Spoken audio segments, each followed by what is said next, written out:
Hello everyone, welcome back to That Handicapping Show. I'm Tom Lamar, joined by Pete Dank. Well, this is the final show of 2012.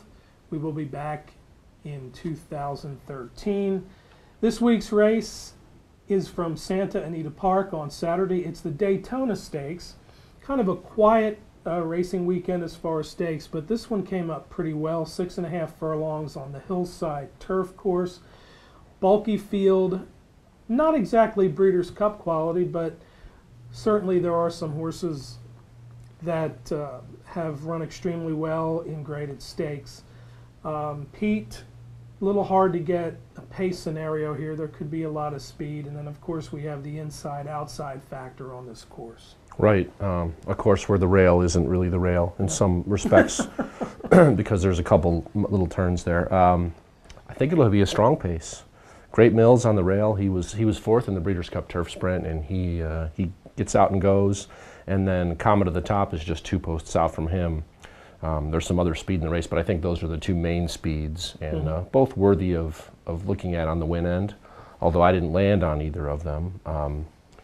This is a very unique course, as everybody knows. So you always want to look for downhill experience. Couple horses stand out on that, and the one that I like is Barama.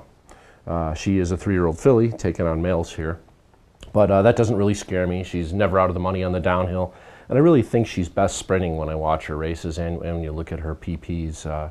She finished really fast last time, coming home her final 5/16 in 27:3, which is a strong closing time for this course.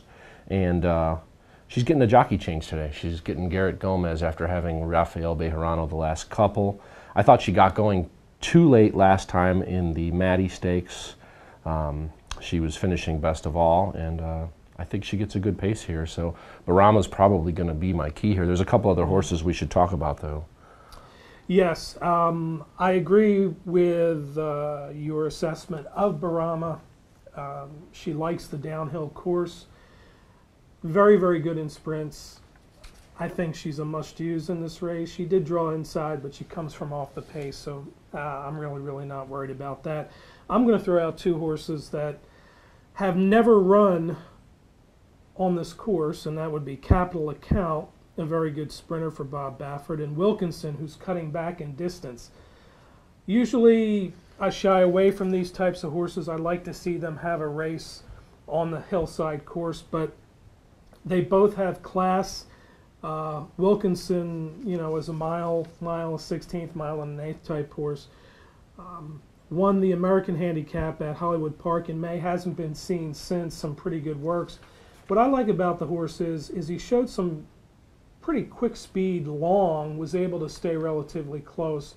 So I think if he's in the right position, he's drawn well outside, he could crash the ticket at a price. Capital Account, I think, is just a quality horse making his first start on grass. I'm just going to take a shot. Yeah. I thought the same thing when I watched Wilkinson's races. And I remembered him from, I think he was briefly on the Triple Crown Trail last year. He was. Yeah. He doesn't look like a sprinter to me. When I watch his races, when I look at his stride, I think he's going to be hard-pressed to get up at this distance. Right. But I understand why you like him, and he ran really good in his first race for Jeff Mullins. He showed a little more sharpness in that race. But I think he's going to really have to get the right setup. I don't know if he's going to be able to keep up with these fractions. Capital Account, although he's a deep closer, he can handle this kind of speed because he's proven, you know, at the Grade 2 level on the main track, and he's probably close to being a Grade 1 horse.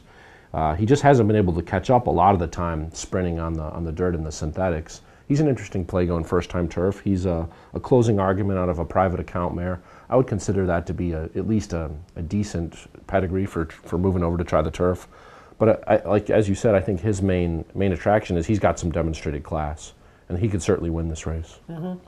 We do not have the morning line odds at this point. I'm going to guess that the filly's the favorite. Would you agree with her?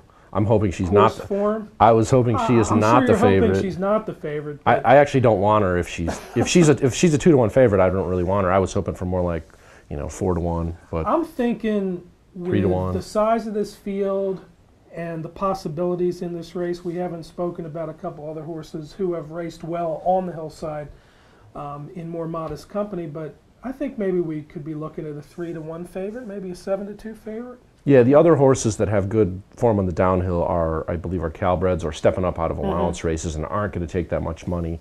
A horse I talked about briefly earlier, if he were to get away at a big price, I'm interested, is Comet of the Top. He's won on the downhill once, and he finished 4th behind Unbridled's Note, who came back to finish 2nd in the turf sprint. And I actually kind of liked Comet of the Top's race that day. He tracked a pretty good pace, and he came home fast. So, although we have to make our selections now 2 days ahead of time, if Barama gets bet down too hard and nobody likes Comet of the Top, he's a horse I could get on board at 6 to 1 or more. All right. So All right. It's a tough Write race it to down. predict the odds. Write it down now. All right, that is the Daytona Stakes Saturday at Santa Anita Park. And we will be back, as I said, next week, which will be 2013. And I believe we'll be looking at a 3-year-old race. You may want to get used to it because that's how it's going to be for the next 3 or 4 months. For Pete, Tom, have a great weekend. We'll see you next time on That Handicapping Show.